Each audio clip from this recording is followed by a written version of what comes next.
Monsieur Dior adorait Noël. Il l'appelait vraiment la fête de la lumière. Il y apportait beaucoup d'importance dans ses décors, dans ses collections, dans ses vitrines. C'est pour ça que nos vitrines, toujours à Noël, sont pleines de lumière, scintillent.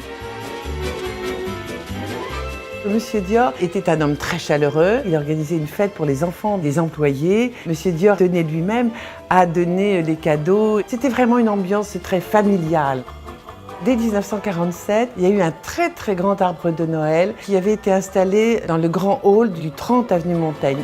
Là, vous voyez les décorations de la grande boutique à l'angle de l'avenue Montaigne. Donc c'est à partir de 1955. Donc c'était très chargé, mais c'était l'opulence des produits, des cadeaux, de la décoration. Les gens venaient voir les vitrines, c'était un vrai spectacle. L'élégance Dior se donne rendez-vous autour de charmantes bagatelles qui font tellement plaisir. Il y avait des cadeaux qui étaient vraiment faits spécialement. Il y avait d'une part les gants, il y avait les bas, les foulards et il y avait aussi les parfums.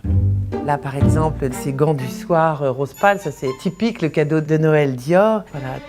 Chaque cadeau était personnalisé. Là, nous avons un exemple du foulard envoyé par Monsieur Dior à la princesse Margaret d'Angleterre, vous voyez.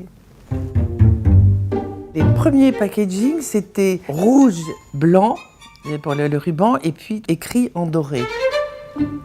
On prête beaucoup d'attention dans nos jolis paquets, dans nos jolies boîtes depuis toujours.